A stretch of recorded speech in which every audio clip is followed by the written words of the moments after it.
Oh ya.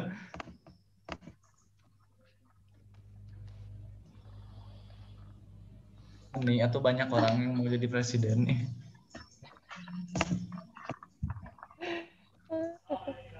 Biar apa itu teh? Menik. Biar dikenal dulu.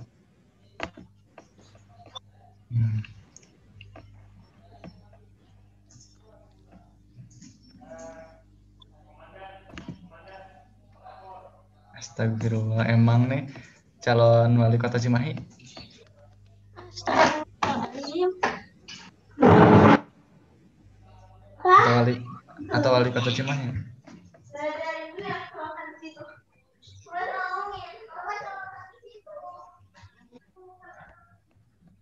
Aku juga dah.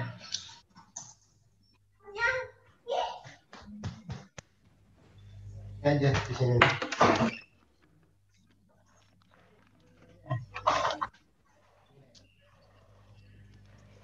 Oh. Iya pasti bisa. Apa? Kenapa jadi di situ ada? Oh iya, makasih ya Neng Alda.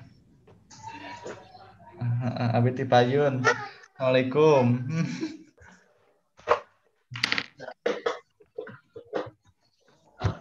Najla udah boleh undang kirim link ke peserta ya. Sama link YouTube-nya udah aku share ke grup. Oke. Kasih.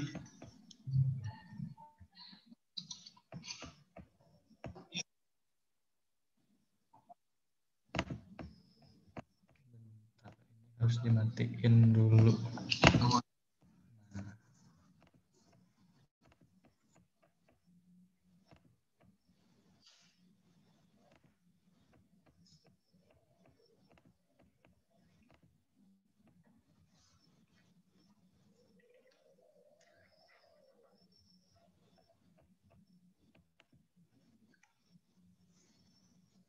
Si Muntas rapih gitu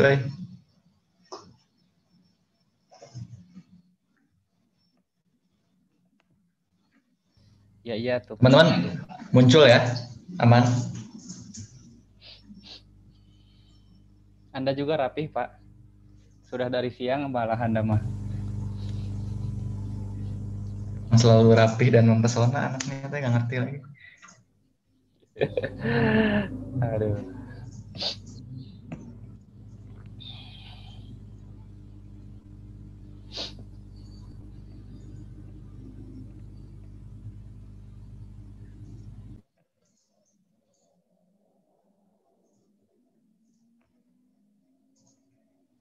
Najla udah siap? Kalau udah siap, aku langsung undang peserta. Boleh. Oke. Nanti dah biar langsung.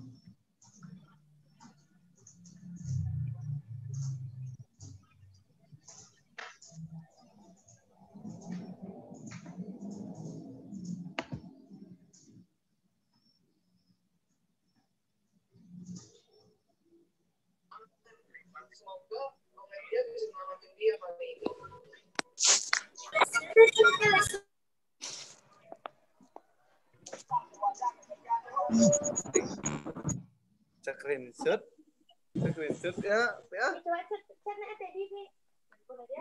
Deh. Jangan dah, Pi. Nanggung. Sekalian kan Izil di mana kuliah? Yang kok sih ngena di gua bancaan di. Karena Jadi ada tulang dong.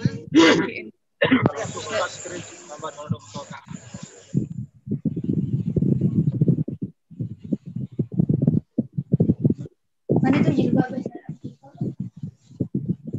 Mana jilbabnya? Lagi samaran.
Pada seluruh peserta diharapkan untuk mem-mute audionya karena kegiatan akan segera dimulai. Jadi diharap untuk memperhatikan seminar kali ini dengan baik agar seminar hari ini bisa berjalan dengan efektif serta efisien. Saya persilakan kepada moderator untuk memandu jalannya diskusi hari ini.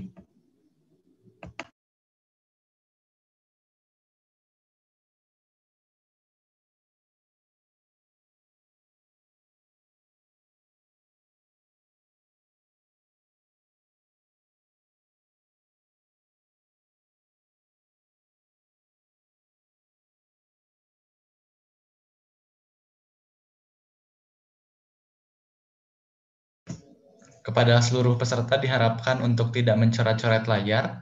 Jika ada yang mencoret-coret layar, maka akan kami keluarkan dari ruangan Zoom.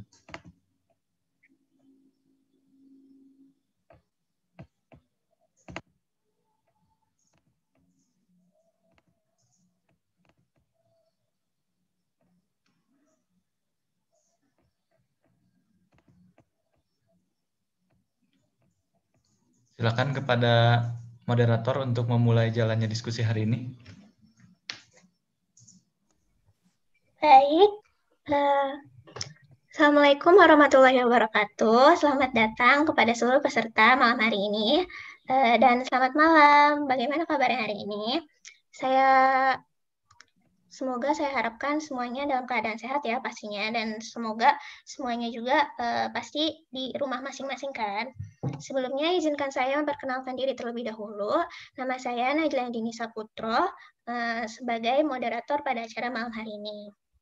Saya ucapkan terima kasih kepada seluruh peserta atas partisipasinya yang telah menyediakan waktunya untuk bergabung bersama kami di acara malam hari ini.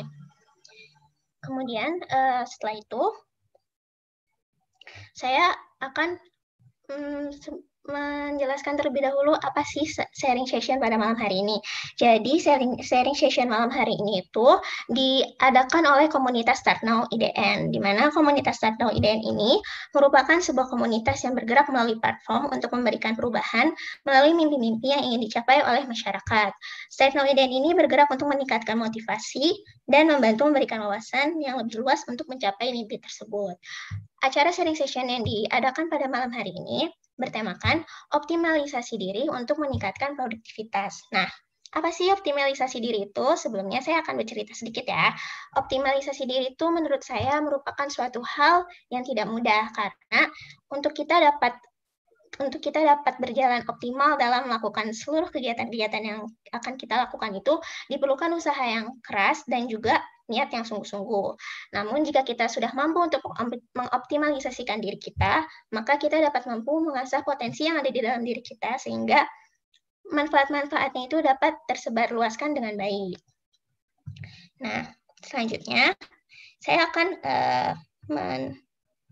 akan membacakan tata tertib mengenai sharing session pada malam hari ini. Yang pertama itu, peserta diharapkan mengikuti rangkaian acara dalam tertib. Kemudian peserta diharapkan menjawab sapaan atau pertanyaan baik dari MC maupun pemateri. Kemudian setelah itu, ketika pemateri memasuki grup, maka diharapkan semua peserta yang ada di dalam sini kondusif, dalam artian tidak menyanggah atau bertanya saat diskusi berlangsung. Kemudian akan diberikan sesi tanya jawab setelah pematerian berakhir dengan format nama, instansi, dan pertanyaan yang dituliskan melalui kolom chat nanti. Kemudian, untuk susunan acaranya itu terdiri dari pembukaan, perkenalan materi, kemudian ada juga penyambutan dari founder Start Now IDN, kemudian penyampaian materi, setelah itu diskusi dan tanya jawab, lalu closing statement dan penutup. Nah, selanjutnya langsung saja kita persilahkan kepada founder Start Now IDN untuk sambutannya. Kepada Kang Rohman dipersilahkan. Baik, Assalamualaikum warahmatullahi wabarakatuh. Selamat malam seluruh peserta pada agenda seminar daring nasional sharing session pada malam hari ini dengan tema optimalisasi diri. Harapannya dengan teman-teman mengikuti seminar ini tentu dalam keadaan sehat walafiat dan juga kondisi mendukung untuk mengikuti kegiatan seminar hari ini. Pastikan kondisi handphone dalam keadaan jaringan yang full, kuota yang full, dan juga baterainya full agar mendukung kegiatan pada hari ini. Besar harapan kami dengan diadakannya seminar di hari ini bisa menambah ilmu dan juga wawasan teman-teman dalam mengoptimalkan diri khususnya di masa pandemi COVID-19.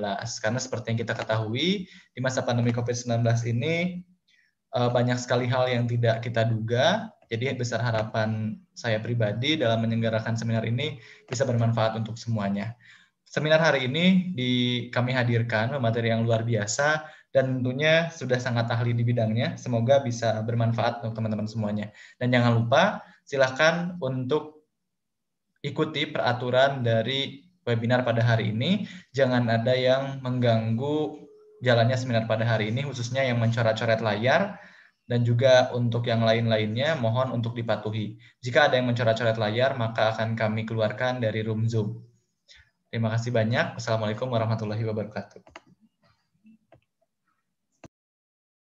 Baik, terima kasih kepada Kang Rohman atas sambutannya.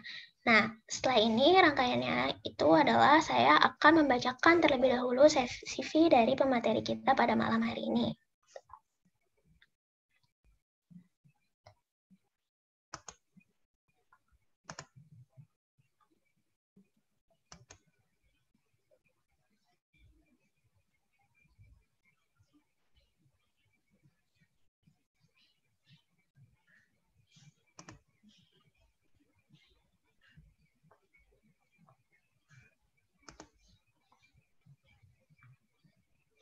Baik, apakah sudah terlihat layar saya? Sudah. Baik, langsung saja saya bacakan CV pemateri kita malam hari ini. Jadi, pemateri kita malam hari ini bernama Muntazar Nur Syabana S.Hum, di mana dia ini telah menjalani pendidikan S1 Sastra Arab Unpad 2017 dan telah lulus dan sekarang sedang menjalankan S1 Administrasi Bisnis Unpad 2018. Kang Muntazar ini lahir di Tasikmalaya 11 Desember 1998. Kemudian untuk pengalaman kemahasiswaannya adalah beliau telah menjabat sebagai Kepala Departemen Sosial Event LDK Syamil 2020, kemudian Kepala Departemen Advokasi Pelayanan Mahasiswa BMKMA Unpad 2019, kemudian Ketua Pelaksana Ospek Jurusan Tarhib Himasa 2018, School of Leader Sol 12, Ekspeditor Chamber Pendidikan Ekspedisi Pajajaran kedua 2020, dan founder Project Sosial Sakola ID. Kemudian untuk riwayat prestasinya itu sendiri, di Kang Muntazar ini telah mencapai kompetensi inovasi bisnis mahasiswa Universitas Pajajaran 2020, kemudian Best Achiever Strategi Operasi Bisnis di Prodi Administrasi Bisnis 2020, pendanaan hibah inovasi pre-startup mahasiswa Unpad 2020, Unpad Selected Student for an Summer Program on Entrepreneurship Singapura 2020, delegasi pertukaran mahasiswa tanah air ke Universitas Hasanuddin Makassar 2019, dan delegasi Self-Development Program Kader Surau Goes to Malaysia 2019. Baiklah, tanpa berlama-lama lagi, kita langsungkan saja acara inti sharing session malam hari ini. Dipersilakan kepada Kang Muntazar sebagai pemateri untuk memaparkan materinya. Baik, terima kasih Teh Najla selaku moderator. Bismillahirrahmanirrahim. Assalamualaikum warahmatullahi wabarakatuh. Teman-teman semuanya, pertama-tama saya ucapkan terima kasih kepada Panitia Start Now IDN yang telah memberikan kesempatan untuk saya berbagi bersama teman-teman semuanya, membagikan pengalaman, membagikan apa yang saya ketahui tentang tema pada malam hari ini. Teman-teman semuanya, kalian yang hadir di sini merupakan pemuda-pemuda yang nantinya akan menjadi harapan bangsa, ya. Sebagaimana yang memang dibawa oleh Start Now IDN ini, dan kalian hadir di sini di malam minggu ini lebih memilih untuk belajar dibandingkan melakukan kegiatan yang tidak ada, yang misalkan kurang faedahnya, itu merupakan hal positif yang telah kalian tunjukkan kepada kita semua. Teman-teman semuanya, itu sebagai pembuka dari saya. Selanjutnya, kita akan coba sama-sama belajar mengenai optimalisasi potensi diri untuk meningkatkan produktivitas. Namun teman-teman semuanya, apa yang nantinya saya sampaikan di sini, ini murni pengetahuan saya, ini murni pandangan subjektif saya, teman-teman.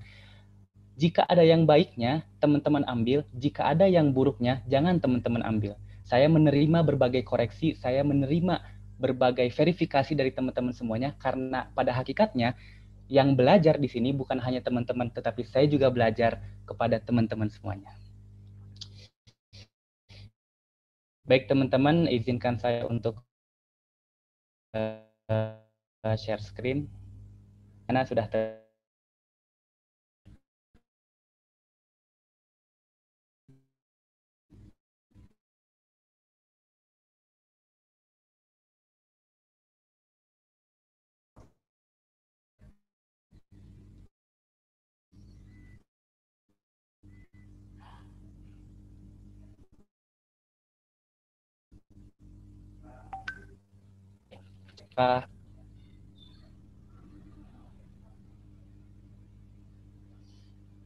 Oke.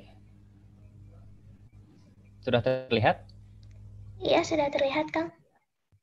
Mohon maaf tadi ada sedikit gangguan jaringan. Oke. Kita awali pembahasan pada malam kali ini terkait dengan optimalisasi potensi diri untuk meningkatkan produktivitas. Oke. Sebelumnya teman-teman izinkan saya memperkenalkan kembali saya secara singkat. Saya Muntazar Nur Syabana. Teman-teman bisa panggil saya Muntaz, ya, bisa panggil Muntaz, ya. Seperti yang disebutkan tadi, saya menempuh pendidikan di Universitas Padjadjaran dengan 2 jurusan.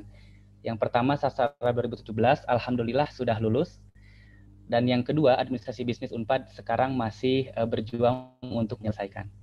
Beberapa pengalaman sudah disebutkan oleh moderator, cuman di sini ada beberapa yang terbaru, yaitu sekarang saya sedang menjabat ataupun bekerja yang beasiswa tersebut merupakan yang diselenggarakan oleh Yayasan Baitul Mal Bank Rakyat Indonesia. Teman-teman bisa kepoin Instagram saya di @muntazhar_n ya teman-teman. Oke, apa aja sih yang bakal kita bahas di malam kali ini? Secara garis besar ada 3 hal yang akan menjadi fokus utama kita dalam pembahasan optimalisasi potensi diri ini teman-teman. Yang pertama berbicara tentang what, berbicara tentang apa.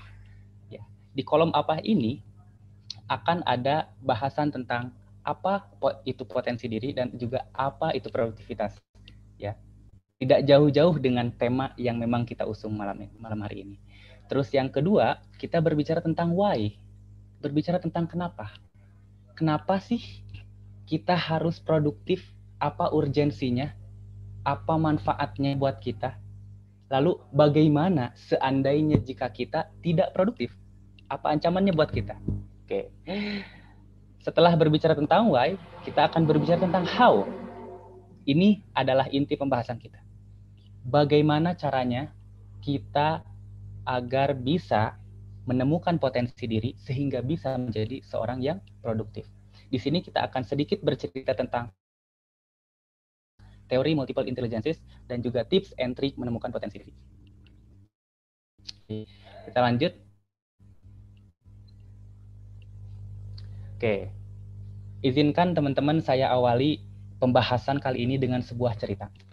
Alkisah di suatu hewan-hewan mengadakan sekolah.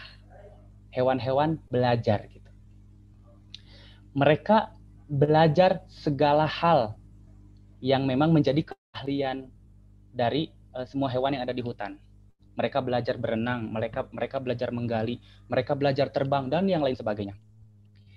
Tetapi teman-teman, pada suatu ketika sang kelinci mengikuti pelajaran renang. Lalu kelinci ini ketika mengikuti pelajaran berenang, dia tidak bisa berenang. Ya. Ketika dia tidak bisa berenang, dia merasa bahwasanya dirinya tidak berguna. Bahwasanya dirinya ini seorang yang kalah gitu. Padahal kelinci ini sangat jago dalam berlari gitu. Terus di sisi yang lain, elang yang jago terbang, dia mengikuti pelajaran menggali. Ya. Ketika menggali, elang juga tidak berbakat gitu, tidak bagus dalam menggali.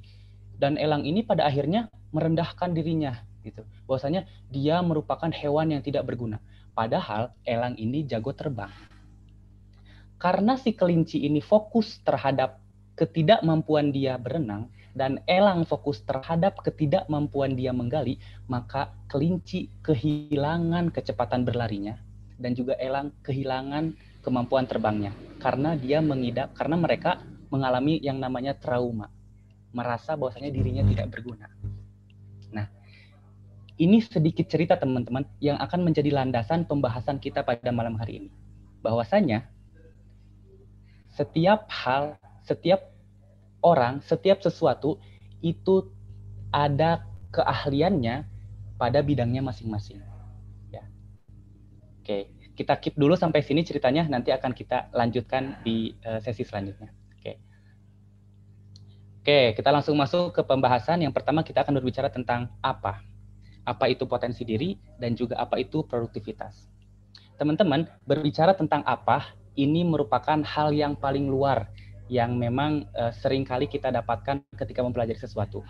Biasanya bersifat definitif gitu, bersifat istilahi gitu. Pengertian secara definisi dan lain sebagainya. Maka di sini kita hadirkan pengertian secara definisi ya. Potensi diri itu apa sih?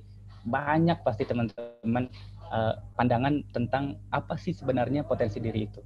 Mungkin teman-teman juga punya versi istilahnya masing-masing. Tapi di sini saya coba mengemukakan versi saya teman-teman yang mudah-mudahan bisa diterima oleh teman-teman.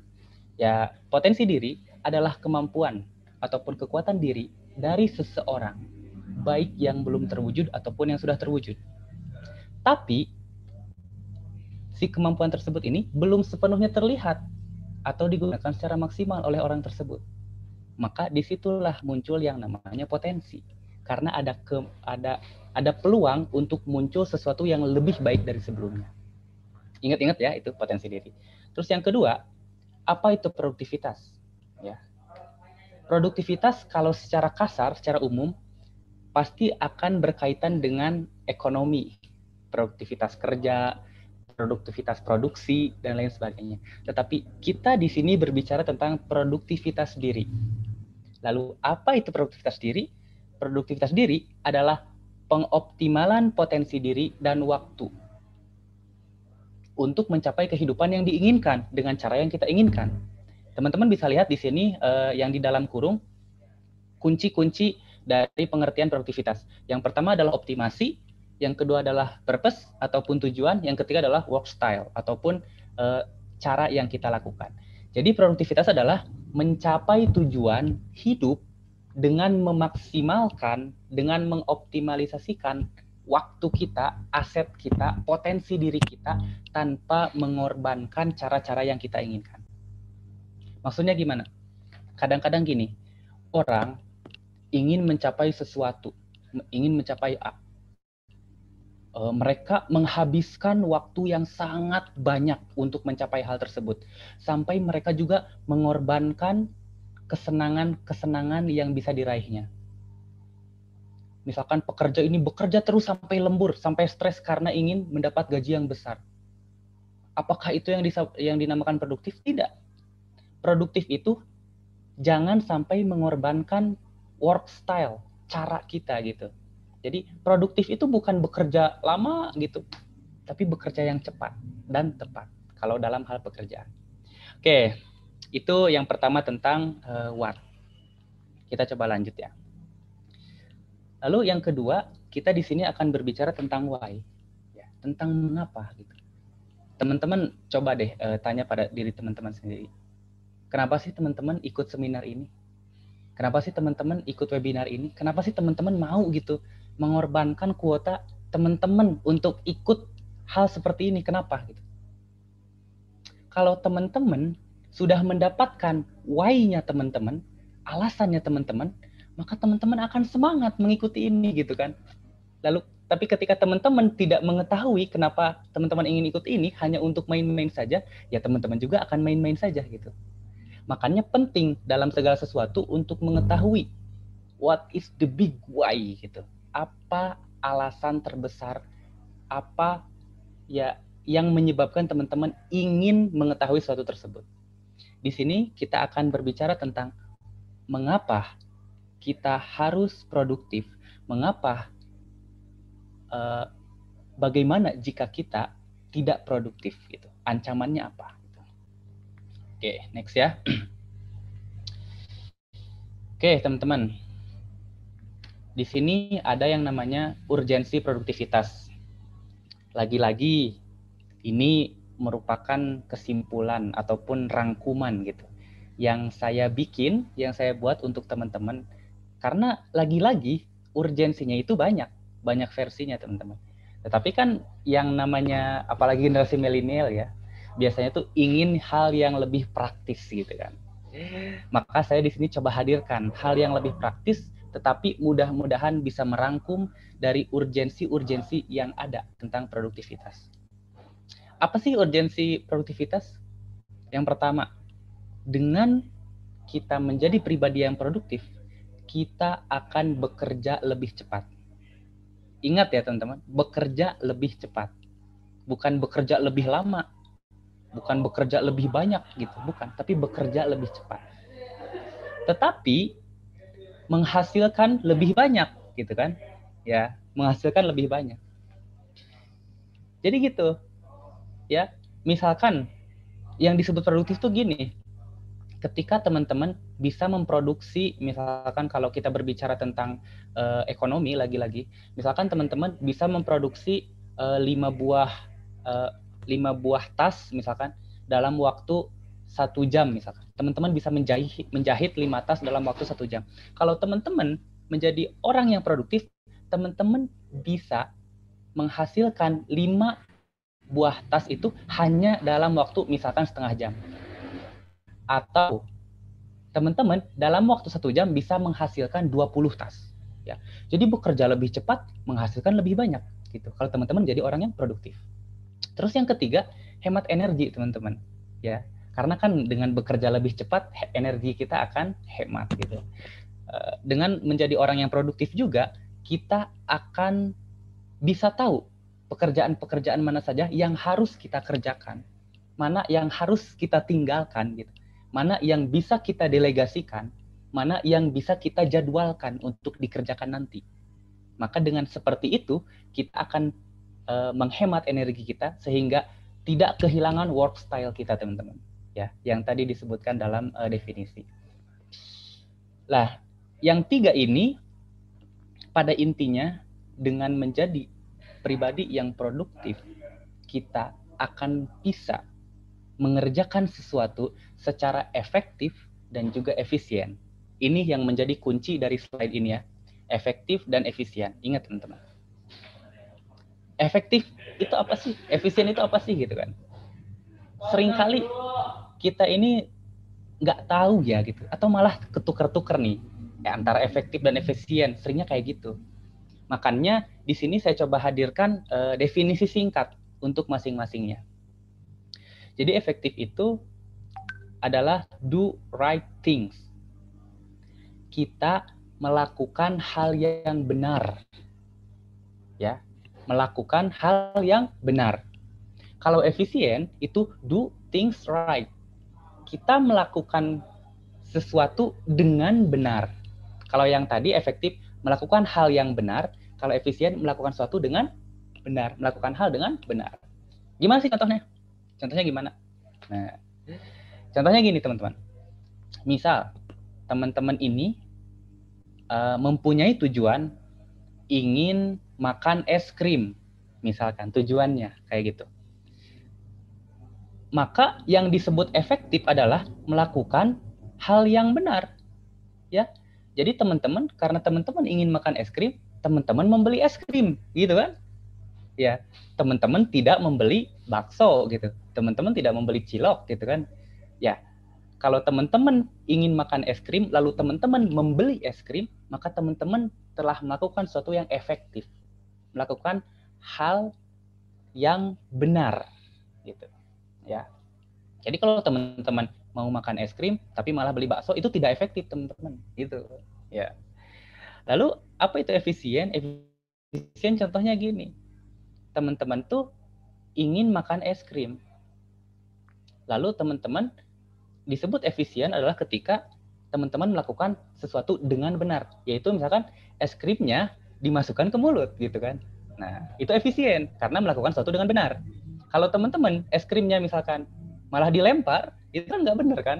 Melakukan sesuatu nggak benar gitu. Teman-teman sudah efektif, tapi teman-teman tidak efisien, gitu kan? Nah, itu contohnya.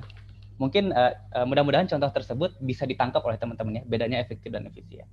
Kita lanjut ke slide selanjutnya. Nah, lalu kita udah tahu nih urgensinya apa gitu. Sehingga kita harus menjadi orang yang produktif gitu kan. Lalu sekarang emang bahayanya apa sih kalau kita nggak produktif gitu kan? Apa-apa aja sih yang akan terjadi kepada kita jika kita tidak menjadi orang yang produktif gitu kan?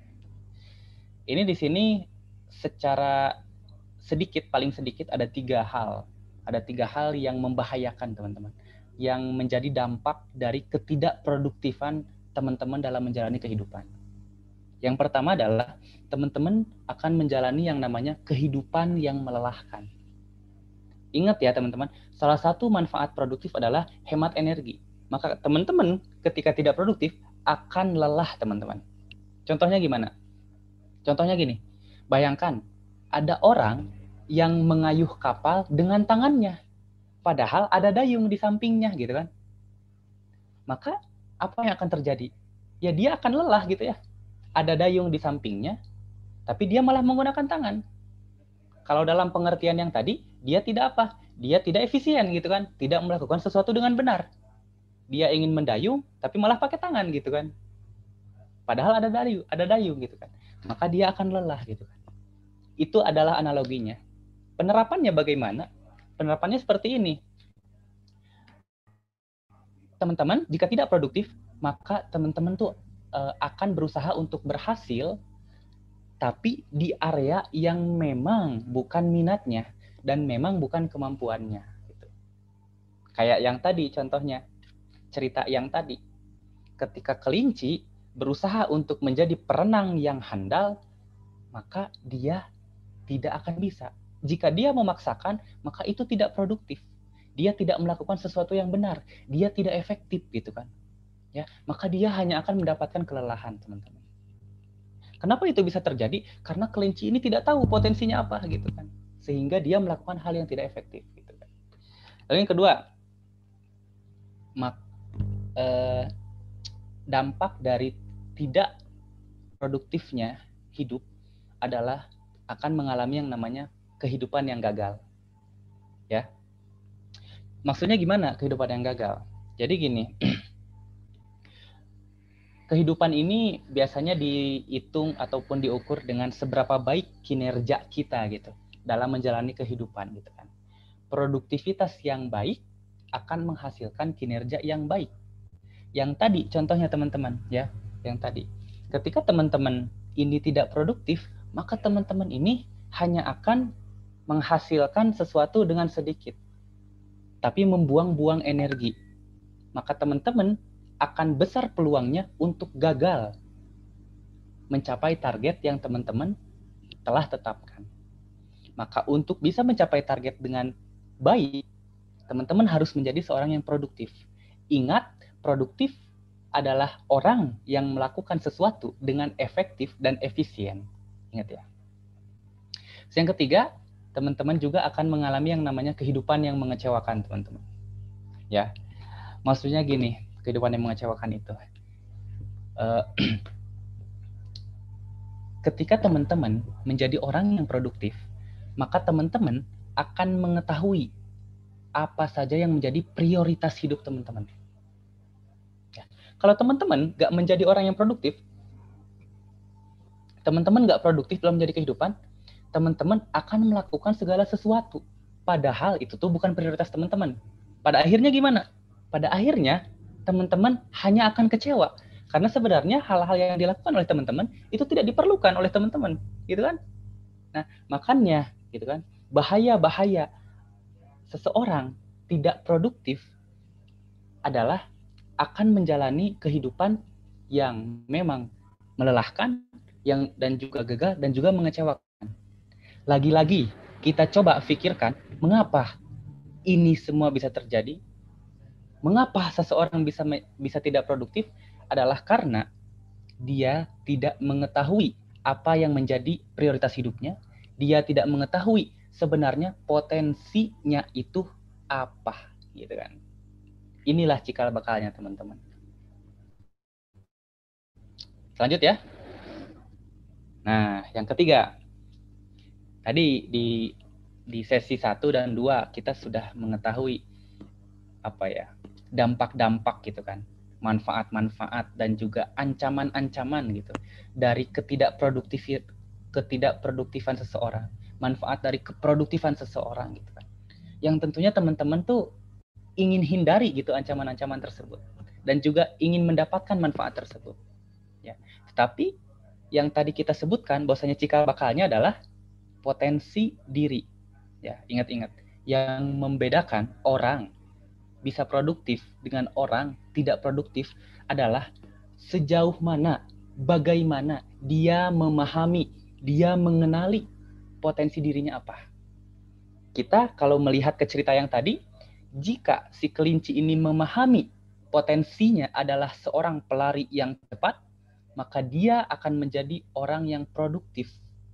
Tidak harus belajar berenang. Jika seekor elang gitu memahami bahwasannya dia adalah jago terbang, maka dia tidak akan capek-capek mengeluarkan energi untuk menggali hal yang tidak perlu gitu kan. Ya. Maka di situ kuncinya. Di sini kita akan belajar bagaimana caranya kita mengetahui potensi kita itu apa. Teman-teman, saya yakin di sini dari sekian banyak orang yang hadir pada seminar malam hari ini, potensinya pasti beda-beda. Nggak ada, teman-teman, potensi orang sama persis 100% nggak ada. Pasti beda-beda ya, teman-teman. Maka di sini saya tidak akan mengajarkan potensi yang baik itu yang seperti apa, tidak. Tapi potensi yang baik adalah potensi yang memang itu tuh teman-teman sendiri yang bisa mengenalinya. Bagaimana cara mengenalinya? Oke, kita next ke slide selanjutnya. How? Oke, teman-teman semuanya, ada sebuah teori yang dibawa oleh Howard Gardner gitu. Teman-teman nanti bisa searching ya kalau ingin lebih tahu lebih lanjut tentang teori ini. Tapi teori ini menurut saya menarik, teman-teman, untuk mengetahui sebenarnya bidang teman-teman itu ada di mana sih gitu. Jadi katanya Howard Gardner, yang paling penting dalam hal potensi, menemukan potensi adalah berbicara tentang kemampuan intelijensia manusia gitu. Ya, katanya Howard Gardner kayak gitu. Jadi sebenarnya potensi itu adalah tergantung apa sebenarnya yang menjadi kemampuan intelijensia seseorang. Di sini saya hadirkan diagram dari Howard Gardner yang dinamakan teori multiple intelligences gitu kan. Ya, intelijensia. Di sini Howard Gardner membaginya menjadi 8, teman-teman. Menjadi 8 bidang. Teman-teman bisa coba lihat dulu ya, dilihat dulu masing-masing bidangnya. Di sini ada interpersonal, people smart, intrapersonal, self smart. Nanti kita akan bahas satu-satu. Intrapersonal, self smart, linguistik, logical, matematikal, naturalis, spasial, bodily, kinestetik, musikal. Teman-teman, harapan saya, ketika teman-teman sudah mengikuti seminar ini, teman-teman bisa memetakan, teman-teman masuk ke bidang yang mana. Ya, biar teman-teman lebih tahu potensi teman-teman itu apa. Oke, kita bahas ya satu-satu secara singkat. Yang pertama, kecerdasan intrapersonal. Itu yang paling atas yang warna oranye. Kecerdasan intrapersonal ini adalah lebih memahami diri sendiri gitu. Lebih suka menyendiri, lebih suka merenung, memikirkan hal-hal yang penting. Selalu berpikir realistis. Biasanya orang seperti ini senang memikirkan masa depan dan cita-citanya. Ya. Jadi teman-teman nanti memetakannya bisa lihat dari ciri-cirinya. Teman-teman yang mana sih, yang teman-teman banget gitu. Yang kamu banget itu yang mana sih gitu kan. Oke, lanjut. Kalau tadi intrapersonal, yang sekarang adalah interpersonal. Ingat ya, kalau intra itu dalam diri, kalau inter itu keluar diri gitu kan. Ya. Maksudnya apa? Memiliki jiwa sosial yang tinggi. Dapat memahami perbedaan pola pikir, punya percaya diri yang tinggi, dan juga memiliki empati yang besar terhadap orang-orang sekitarnya. Yang ketiga, kecerdasan musikal. Wah, ternyata ada nih yang namanya kecerdasan musikal. Teman-teman yang suka musik tuh ternyata ada nih kecerdasannya nih gitu kan. Itu tuh bukan hal yang salah teman-teman gitu kan. Nah, di sini kecerdasan musikal adalah senang bernyanyi, senang mendengarkan musik, malah mampu mengingat nada dan irama. Jadi mampu mengetahui mana nada yang pitch gitu kan, mana yang salah gitu, mana yang memang sumbang gitu, dan mana juga yang memang pas gitu kan.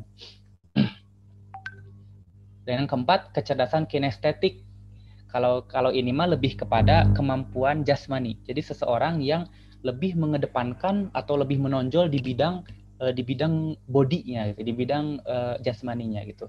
Suka berolahraga, jago main bola misalkan ya, jago zumba misalkan ya. Kecerdasan ini tuh karakteristik aktif dalam kegiatan yang melibatkan fisik. Gitu. Lalu yang kelima, kecerdasan bahasa atau linguistik. Di sini teman-teman ada yang senang bercerita misalkan, atau senang menulis, senang menyukai kegiatan literasi misalkan, senang mengikuti duta baca misalkan ya. Maka teman-teman tuh mempunyai kecerdasan bahasa atau kecerdasan linguistik gitu kan. Karena tertarik dengan kata-kata, punya perbendaharaan kata yang banyak, menguasai berbagai bahasa asing gitu. Maka teman-teman tuh mempunyai kecerdasan linguistik gitu kan. Lalu yang keenam, kecerdasan logika matematika. Biasanya, teman-teman, kecerdasan ini yang memang dipakai gitu oleh standar umum bahwasanya orang yang pintar adalah orang yang jago matematika gitu. Hanya ini saja gitu. Padahal kalau kita melihat di sini ada 8 kecerdasan yang lain. Ya, kecerdasan matematika adalah mampu menyelesaikan soal-soal hitungan, senang permainan strategi, dan juga senang beranalisa dan sebagainya. Ketujuh, kecerdasan naturalis. Kalau ini lebih suka menjelajahi alam, ya, suka geografi misalkan ya, suka suka memelihara binatang dan lain sebagainya gitu kan. Yang terakhir adalah kecerdasan visual dan spasial. Ini untuk teman-teman yang suka seni grafis gitu, teman-teman yang suka gambar, suka menyampaikan ide dengan sketsa gitu. Jadi lebih suka bikin mind map, diagram dan lain sebagainya, maka teman-teman punya kecerdasan ini. Jadi kesimpulan dari kecerdasan ini adalah teman-teman, kecerdasan, orang yang cerdas itu bukan hanya orang yang jago matematika. Tetapi orang yang cerdas adalah orang yang mampu memaksimalkan apa yang memang dia suka dari 8 bidang ini. Ingat ya teman-teman, setelah beres ini teman-teman harus petakan, teman-teman suka yang mana, teman-teman, maka itulah yang menjadi potensi teman-teman. Oke, lalu sekarang kita masuk ke tips and trick. Apa benar ketika misalkan saya tadi ngelihat dari sifat-sifatnya, saya itu suka bahasa asing. Apakah benar saya ini orangnya memiliki kecerdasan linguistik? Gitu kan. Di sini teman-teman akan saya ajarkan tips and trick dan juga bagaimana caranya memverifikasi mana hal yang menjadi potensi dari teman-teman. Ya, ada 4 langkah yang harapannya mudah diingat oleh teman-teman. Karena di sini saya sudah bikin sangat singkat sekali teman-teman ya.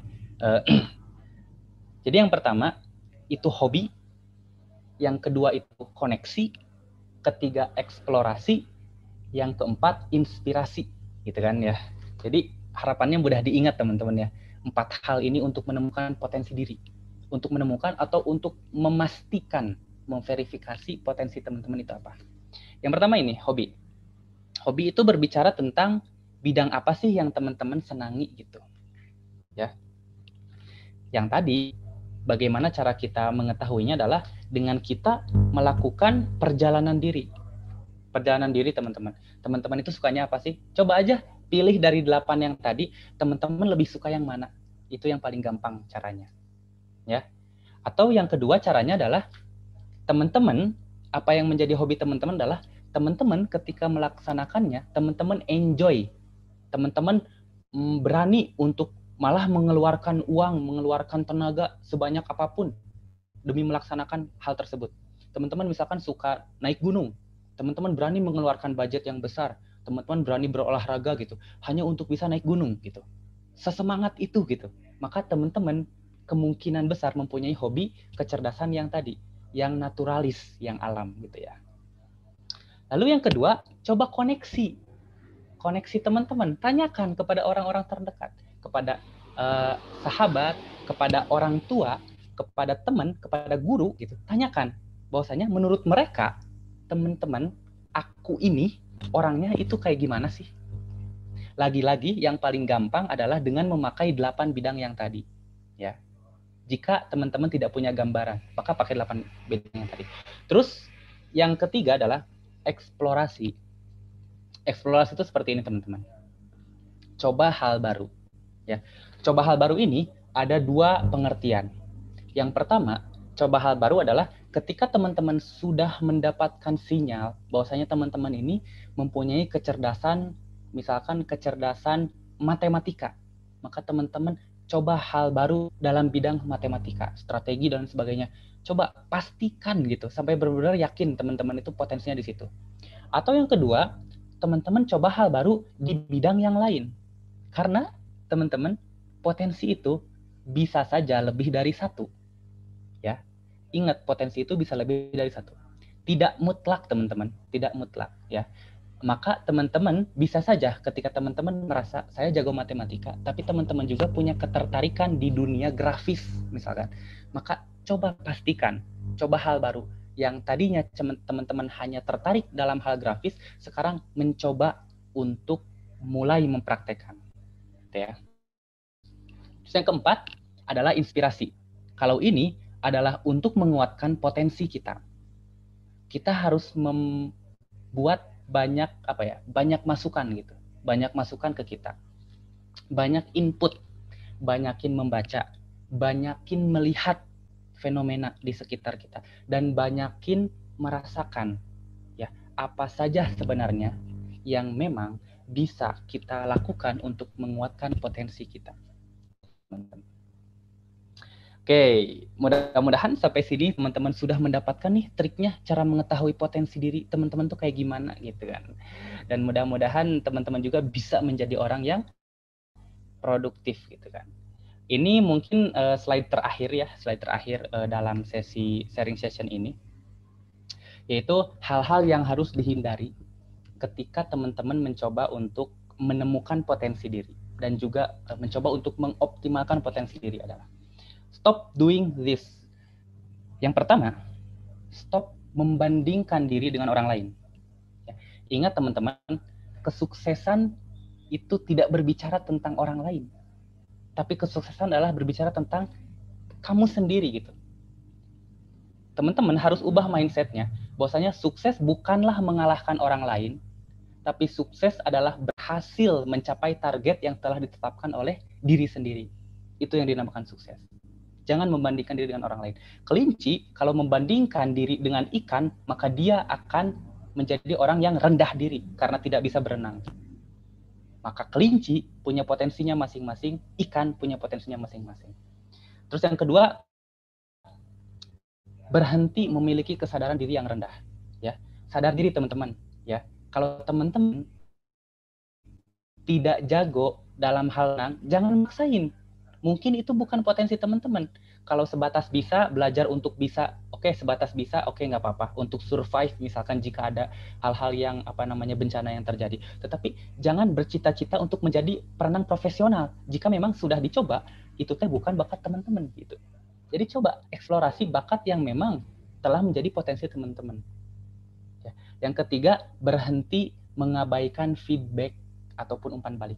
Jika ada orang lain ngasih tahu ke teman-teman, kamu tuh orangnya kayak gini, kamu tuh orangnya kayak gini, dengarkan, jangan menolak gitu kan, jangan diabaikan. Masukan-masukan dari orang lain itu sangat penting untuk membangun karakteristik diri teman-teman.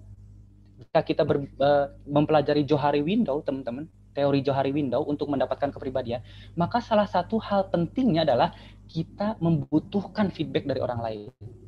Ya, ingat. Yang keempat, berhenti takut akan gagal.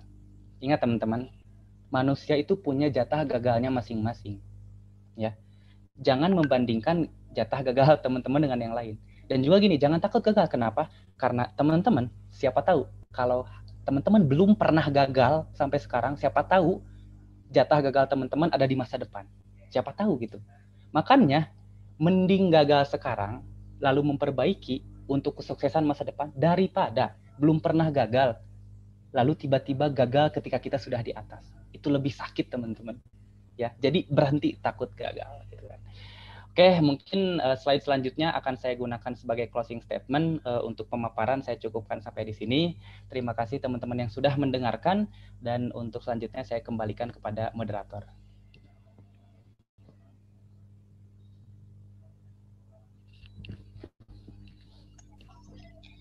Baik, terima kasih sekali kepada Kang Muntazar atas pemaparan materinya yang begitu bermanfaat sekali ya malam hari ini tentunya. Langsung saja untuk sesi selanjutnya itu adalah sesi tanya jawab yang dimana bisa dituliskan di kolom chat dengan menuliskan nama, instansi, dan kemudian pertanyaannya. Lalu nanti akan saya bacakan pertanyaannya dan dijawab oleh Kang Muntazar.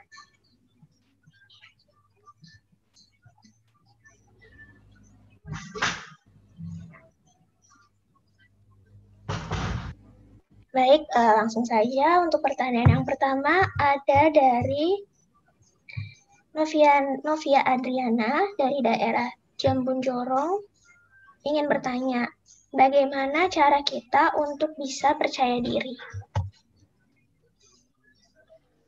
Ini langsung dijawab satu-satu aja. Iya, boleh. Ya, bagaimana caranya untuk bisa percaya diri? Teman-teman atau spesifiknya yang bertanya, Novia ya tadi ya. Untuk bisa percaya diri, kamu harus tahu dulu kelebihan kamu tuh apa gitu. Ya. Kelebihan kamu tuh apa gitu. Jika kita berbicara tentang topik hari ini, maka kamu harus tahu dulu potensi kamu itu apa. Makanya tadi ada dalam salah satu manfaat jika seseorang itu mengetahui potensi diri dan menjadi orang yang produktif adalah meningkatkan rasa percaya dirinya. Kenapa bisa percaya diri? Karena sudah tahu potensinya apa. Contohnya yang tadi, kelinci, jika dia sadar potensinya adalah berlari, maka dia akan percaya diri ketika mengikuti lomba lari, gitu kan? Kalau kamu nggak percaya diri, berarti kamu belum kenal sama diri kamu sendiri. Kalau kamu belum kenal sama diri kamu sendiri, bagaimana kamu berharap orang lain bisa percaya kepada kamu, gitu kan? Gitu ya. Jadi secara singkatnya adalah yaitu yang tadi. Untuk bisa percaya diri adalah kamu harus mengetahui dulu potensi kamu apa. Lalu lanjutkan dengan menggali dan juga mengasah agar semakin banyak pengalaman, maka semakin tumbuh rasa kepercayaan diri dari teman-teman. Kayak gitu.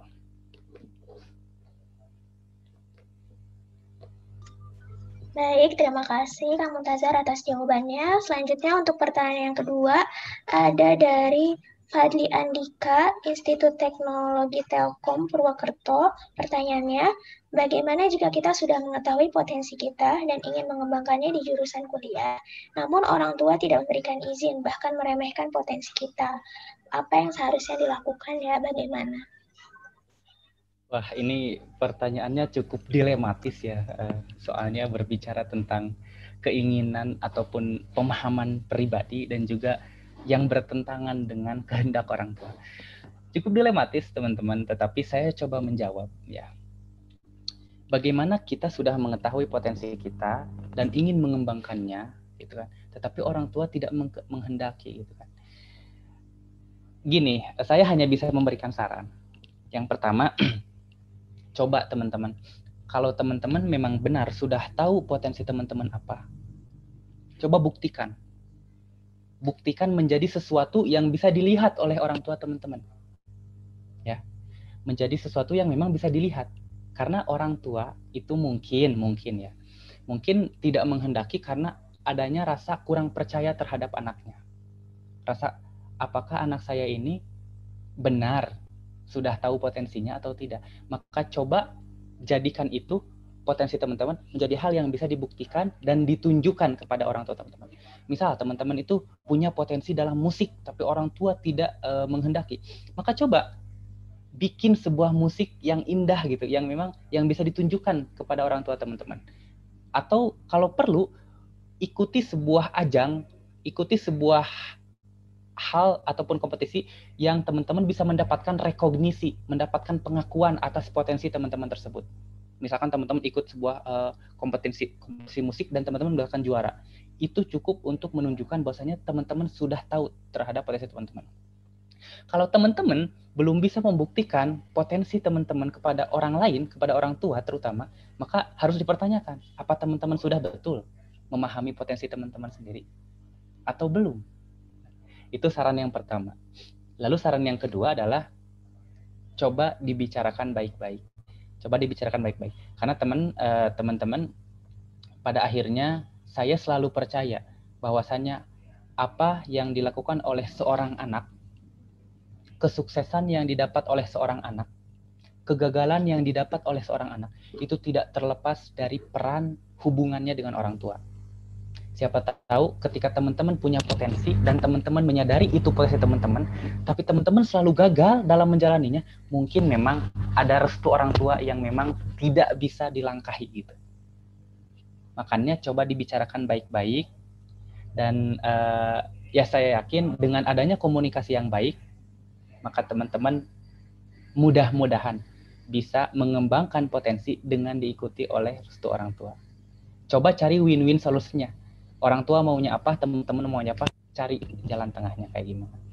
Segitu mungkin teman-teman untuk saran yang bisa saya sampaikan.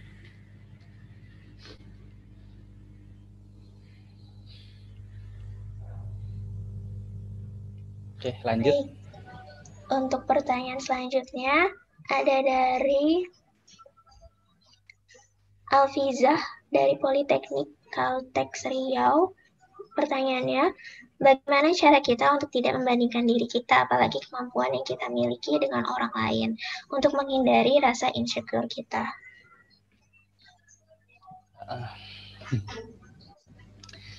Bagaimana caranya untuk tidak membandingkan diri dengan orang lain? Caranya adalah gini teman-teman. Caranya teman-teman harus punya target pribadi. Target yang memang dibuat atas kehendak pribadi, bukan karena kepanasan, karena lihat orang lain misalkan. Misalkan orang lain itu berhasil menjadi seorang influencer, lalu teman-teman punya target untuk menjadi influencer, tapi tidak didasari oleh keinginan pribadi, didasari hanya karena panas aja gitu kan ngelihat orang lain jadi influencer atau tidak gitu. Makanya balik lagi ke yang tadi, coba teman-teman kenali dari gini yang paling mudah dari 8 bidang tadi, teman-teman sukanya apa, lalu teman-teman coba bikin target. Targetnya jangan jauh-jauh gitu, jangan target yang terlalu mengawang-awang. Coba bikin target yang memang misalkan bulanan, target yang memang mingguan gitu. Jadi biar teman-teman itu fokusnya kepada target teman-teman, bukan kepada kesuksesan orang lain. Teman-teman bisa bikin target kayak gini. Misalkan teman-teman sukanya menjelajah alam misalkan. Maka teman-teman bikin target. Misalkan dalam 1 bulan saya harus mendaki 1 gunung misalkan. Dalam 1 minggu saya harus misalkan berolahraga ke bukit mana gitu dan lain sebagainya. Fokus aja di situ. Teman-teman misalkan punya ketertarikan dalam bahasa gitu. Maka teman-teman bikin target aja gitu. Ada orang lain misalkan sukses dalam matematika, tapi teman-teman sukanya bahasa. Ya udah teman-teman bikin target dalam 1 minggu ini saya harus hafal misalkan semua huruf hiragana misalkan. Dalam minggu depan saya sudah harus tahu katakana kalau teman-teman suka bahasa Jepang misalkan ya. Makanya seperti itu. Fokus terhadap target. Bikin target teman-teman ya, bikin target teman-teman agar fokus teman-teman ini tidak kepada orang lain tapi kepada bagaimana caranya teman-teman merealisasikan target tersebut gitu kan. Ya kayak gitu. Karena orang melihat atau membandingkan diri dengan orang lain karena dia itu nggak punya pegangan, dia mau jadi apa gitu kan. Kalau seseorang punya pegangan mau jadi apa, makanya dia tidak akan fokus terhadap orang lain gitu teman-teman. Oke, boleh lanjut. Baik, pertanyaan selanjutnya ada dari Kina Amalia, Universitas Dharma Andalas. Gimana solusinya agar kita tetap optimis jika sering gagal pada suatu hal, dan bagaimanapun tetap terus berusaha fokus pada suatu potensi kita tersebut. Tapi banyak diremehkan oleh orang lain kalau kita tidak akan sukses pada titik tersebut. Bagaimana gimana Teteh? Bagaimana jika kita sering gagal?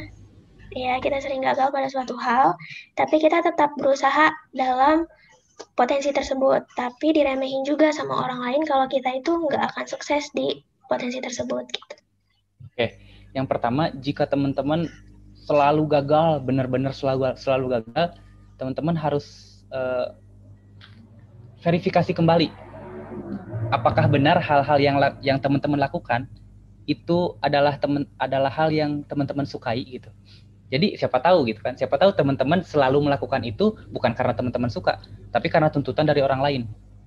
Makanya teman-teman melakukannya tuh ya udah melakukan semaksimal mungkin tapi tetap gagal. Maka yang pertama coba ingat-ingat kembali apakah itu sudah menjadi hal yang teman-teman sukai atau bukan. Ya. Jika ternyata itu teh sudah menjadi hal yang benar-benar teman-teman sukai, tapi selalu gagal gitu kan. Ya nggak apa-apa gitu. Teman-teman gagal itu nggak apa-apa. Ingat, gagal itu nggak apa-apa. Tapi yang penting itu bukan seberapa banyak kamu gagal, tapi seberapa banyak kamu bangkit setelah gagal gitu kan. Ya, tentunya teman-teman, dari setiap kegagalan, teman-teman harus mengambil pelajaran, harus evaluasi. Cari tahu kenapa teman-teman gagal. Ya, cari tahu kenapa teman-teman gagal, lalu perbaiki satu persatu. Kalau teman-teman misalkan gagal 10 kali, tapi dalam setiap kegagalan teman-teman mendapatkan satu alasan yang menyebabkan teman-teman gagal, maka minimal teman-teman sudah mendapatkan 10 kali perbaikan. Ya, yang nggak boleh adalah ya teman-teman selalu gagal tapi nggak melakukan evaluasi apapun. Ya diibaratkan seperti orang yang jalan lalu jatuh ke dalam lubang, lalu besoknya dia jalan jatuh lagi ke lubang yang sama gitu kan. Kalau hal seperti itu jangan dilakukan teman-teman. Jangan seperti itu. Kalau teman-teman ingin lanjut terhadap hal tersebut, maka teman-teman harus iterasi, melakukan evaluasi dari yang menyebabkan kegagalan itu apa. Atau pilihan yang kedua, mungkin memang itu bukan passion teman-teman. Teman-teman melakukannya hanya karena tuntutan orang lain. Maka coba dipikir-pikir kembali. Gitu, teman-teman.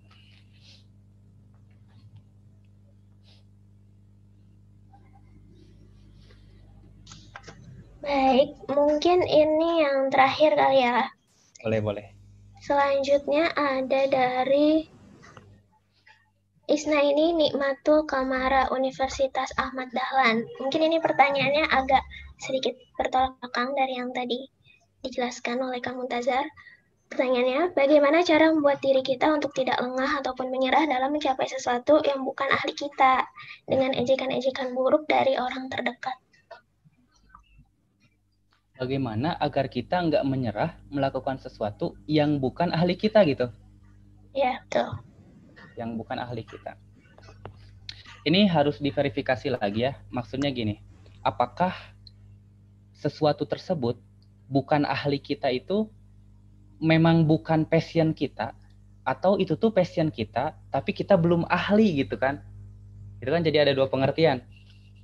Kalau pengertian yang pertama, itu bukan ahli kita ya karena misalkan kitanya juga nggak suka gitu, kitanya juga nggak passion di situ. Kalau memang halnya seperti itu, ya udah tinggalkan aja gitu. Ngapain melakukan hal-hal seperti itu gitu? Ngapain melakukan sesuatu yang memang tidak kita sukai, yang memang yang bukan passion kita? Itu layaknya seperti kelinci yang mencoba berenang gitu kan, yang tadi. Ya, itu pemahaman yang pertama. Pemahaman yang kedua adalah mungkin sesuatu tersebut bukan ahli kita, tapi itu adalah hal yang kita sukai. Misal, kita suka banget nih sama bahasa gitu. Kita suka banget nih sama ya kayak misalkan nonton anime, nonton Korea dan lain sebagainya. Tapi kita teh udah belajar bahasa Korea nggak bisa-bisa gitu kan. Tapi kita suka gitu. Kalau ada rasa suka, berarti teman-teman punya peluang untuk melanjutkannya. Bagaimana caranya gitu? Kita belajar bahasa, diejek sama orang lain, salah nih grammarnya nih, salah nih pengucapannya nih. Ya caranya adalah dengan terus berlatih. Lagi-lagi teman-teman gitu. Ketika kita menyukai sesuatu, tetapi kita sering kali gagal dalam menjalaninya, maka hal yang harus kita sadari adalah cari kenapa kita gagal. Cari alasan yang menyebabkan kita terhambat dalam mempelajari hal tersebut. Lalu perbaiki sedikit demi sedikit. Kalau misalkan teman-teman belajar bahasa, teman-teman susah menghafal, misalkan susah menghafal huruf-huruf katakana misalkan, 20 berapa gitu, atau berapa ya, 40-an gitu. Maka teman-teman jangan langsung menghafal semuanya. Coba menghafal aja dulu setengahnya. Coba menghafal seperempatnya. Sebagaimanapun, sebanyak apapun yang teman-teman bisa. Ya. Yang terpenting teman-teman dalam menjalani sesuatu itu bukan sebanyak apa hal yang sudah kita laksanakan, bukan sebanyak apa hal yang sudah kita laksanakan, tetapi selama apa, seberapa lama kita bisa bertahan mempelajari hal tersebut. Ada satu konsep dalam filosofi Jepang yang namanya itu kaizen, teman-teman. Ya, konsep kaizen. Konsep kaizen ini mengajarkan kita bahwasannya dalam melaksanakan sesuatu itu bukan bukan seberapa banyak yang sudah kita laksanakan, tetapi seberapa sering kita melaksanakannya. Contohnya gini, misalkan kita dalam hafalan, ya bukan kita tuh bisa sekali duduk kita langsung bisa menghafal 50 kata misalkan. Bukan. Tetapi seberapa lama teman-teman bisa konsisten untuk terus melakukan hafalan. Kalau dalam bahasa agama Islam ada yang namanya istiqomah, teman-teman. Ya. Jadi dalam bahasa agama Islam amalan yang baik itu bukan dihitung seberapa banyak, tetapi adwa muha, seberapa sering, seberapa dawam teman-teman. Meskipun itu sedikit. Teman-teman sehari sedekahnya cuma 1.000, nggak apa-apa. Tetapi teman-teman rutin dalam setahun nggak pernah kelewat sehari pun sedekah 1.000. Kayak gitu teman-teman dalam melaksanakan yang tadi juga. Kalau teman-teman sering gagal, coba sedikit-sedikit. Tetapi sedikit-sedikit, tetapi rutin. Dan juga lakukan evaluasi apa yang menyebabkan teman-teman gagal. Gitu teman-teman.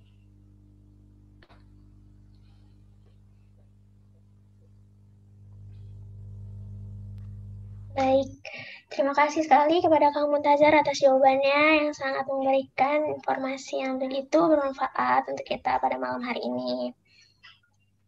Selanjutnya, sesi tanya jawab diakhiri dan tidak terasa ternyata sudah sampai di penghujung acara. Maka dari itu, dipersilakan kepada Kang Muntazar untuk memberikan closing statement-nya.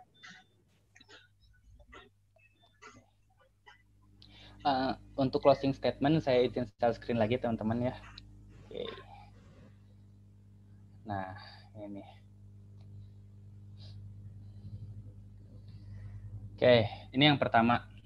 Kata-kata yang mungkin teman-teman harus sematkan gitu di dalam hati teman-teman. Ya, jadi bukan hanya screenshot, simpan di galeri, bukan. Tetapi masukkan ke dalam hati, masukkan ke dalam pikiran, dan jadikan ini sebagai landasan bergerak ke depannya. Teman-teman, beres dari seminar ini, ada perubahan yang dirasakan oleh teman-teman. Ya. Maka, yang pertama adalah berbicara tentang potensi diri.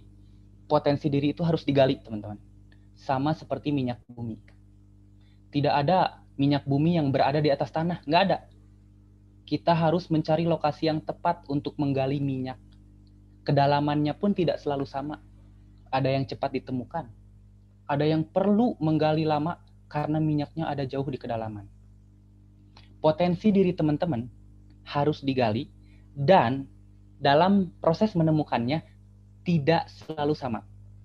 Ada yang seseorang yang menemukan potensi dirinya itu dengan cepat. Ada juga seseorang yang perlu terus menggali lebih dalam agar menemukan potensi dirinya. Ya, itu yang kedua. Itu yang pertama. Yang kedua, tidak ada manusia yang lahir ke dunia langsung menjadi ahli di bidang tertentu. Nggak ada, teman-teman. Semua harus diraih dengan proses. Jika kamu sudah mengetahui potensi diri kamu, maka itu sudah menjadi kesuksesan pertama. Itu sudah menjadi modal, teman-teman. Dan jika kamu berhasil mengembangkan potensi menjadi sebuah prestasi, maka tinggal tunggu kesuksesan menanti. Gitu ya.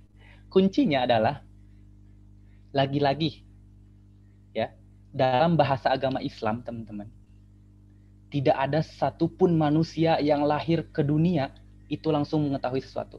Semuanya juga tidak mengetahui apa-apa. Maka kita semua berproses. Semua harus diraih dengan proses. Teman-teman, setiap proses itu berharga. Misalkan yang tadi, teman-teman hanya bisa menghafal 5 kata dalam sehari, itu merupakan sebuah proses. Maka itu harus dihargai. Itu adalah modal kesuksesan. Dan teman-teman, jika sudah bisa mengembangkan potensi menjadi sebuah prestasi, maka teman-teman sudah sukses, teman-teman. Kunci terakhir, kalimat terakhir yang akan saya titipkan kepada teman-teman dalam hal mengetahui potensi diri adalah jangan lelah berproses. Maka saya akhiri closing statement ini dengan sebuah pantun. Ikan hiu makan tomat, thank you, semoga bermanfaat. Jika teman-teman ingin berdiskusi lebih lanjut, bisa ikuti media sosial saya di Muntazhar N ataupun di email ataupun surat elektronik yang tersedia. Terima kasih teman-teman. Sekian dari saya. Mohon maaf jika ada kesalahan. Assalamualaikum warahmatullahi wabarakatuh. Waalaikumsalam warahmatullahi wabarakatuh. Terima kasih sekali lagi kepada Kang Muntasar atas seluruh materinya yang dipaparkan pada malam hari ini. Sangat begitu bermanfaat sekali tentunya. Dan kepada para peserta yang telah berpartisipasi dan antusiasnya dalam bertanya. Kemudian, seperti yang tadi sudah dibilang oleh Kang Muntasar, jika masih ada yang ingin menanyakan atau masih ingin kepo-kepo, bisa follow IG-nya Kang Muntasar. Kemudian saya sebagai moderator mungkin akan menyimpulkan sedikit tentang materi kita hari ini. Jadi tadi seperti yang sudah dijelaskan, di mana topik kita ini adalah tentang potensial diri untuk meningkatkan produktivitas. Seperti yang tadi, produktivitas itu merupakan pengoptimalan potensi diri dan waktu untuk mencapai yang kita inginkan. Jadi adalah suatu gabungan dari purpose dan work style. Di mana untuk mencapai purpose hidup, kita ini tuh harus mengetahui apa sih sebenarnya potensi yang ada di dalam diri kita. Pada prinsipnya, kemampuan orang itu mempunyai potensi yang berbeda-beda. Lalu, apa urgensinya jika kita tidak produktif? Urgensinya itu adalah kehidupan yang melelahkan, kehidupan yang gagal, dan kehidupan yang mengecewakan. Kemudian, urgensinya, kemudian bagaimana kita dapat melakukan diri kita agar produktif. Caranya itu dengan ada yang namanya beberapa kemampuan. Ada 8 kemampuan tadi. Yang pertama ada kecerdasan intrapersonal, kecerdasan interpersonal, musikal, kinestetika, bahasa atau linguistik, matematika, natural, dan visual. Di mana kita juga mampu memiliki potensi itu lebih dari satu.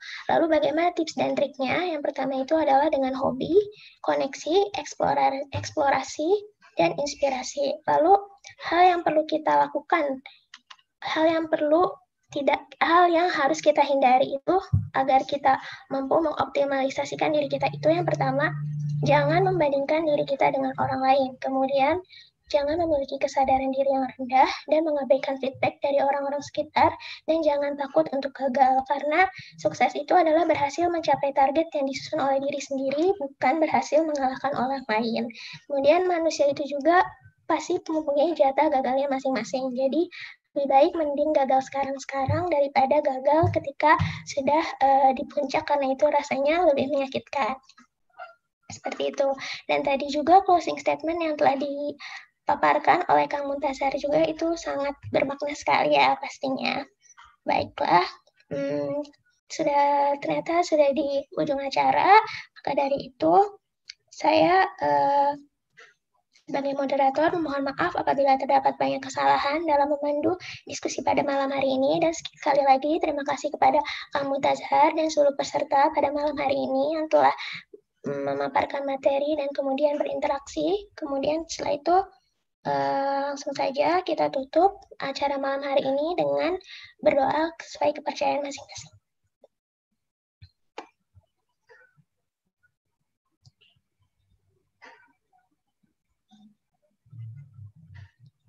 Baik, sekian. Semoga ilmunya dapat bermanfaat juga dengan jangka yang panjang. Saya sebagai moderator pamit undur diri. Sekian dari saya. Wassalamualaikum warahmatullahi wabarakatuh.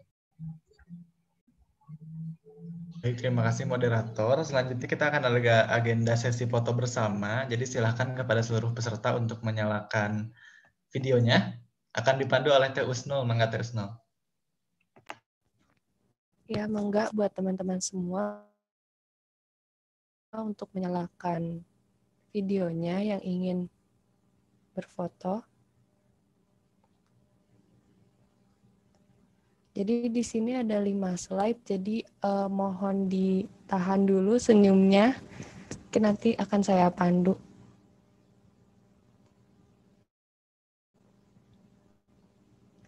Apakah sudah semua mengaktifkan kameranya?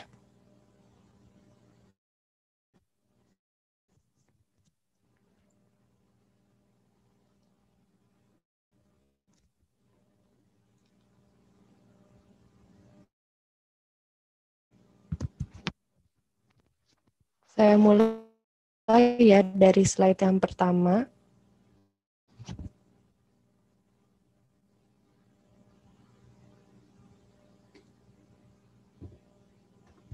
Satu, dua, tiga.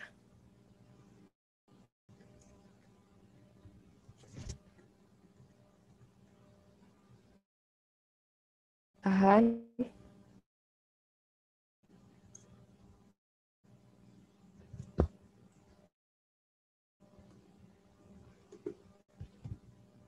Sekarang ke slide yang kedua.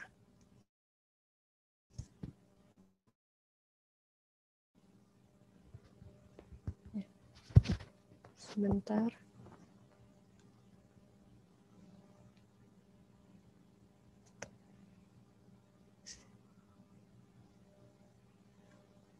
Satu, dua.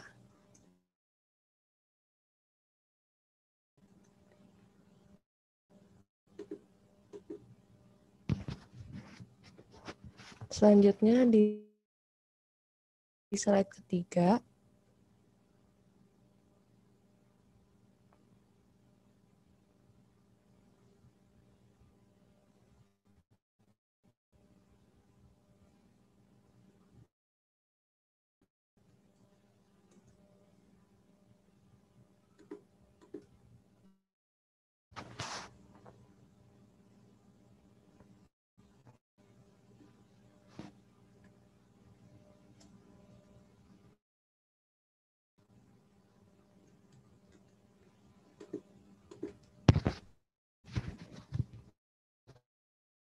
Lalu slide terakhir.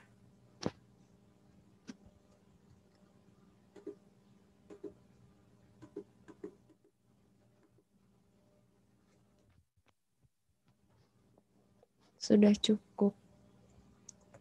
Terima kasih teman-teman semua. Baik, terima kasih Teh Usnul. Kak Usnul telah memandu sesi dokumentasi. Anda jangan sentimen ke saya yang buat.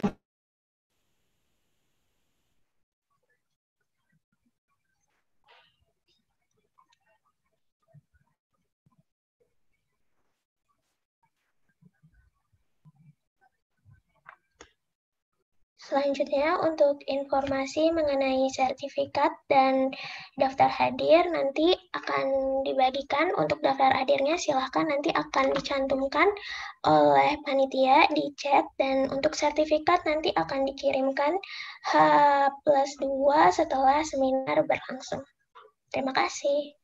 Ya, baik, kepada seluruh peserta, silahkan meninggalkan ruangan. Untuk sertifikat akan diberikan H+2 melalui tautan Google Drive yang akan disebarkan di grup Telegram.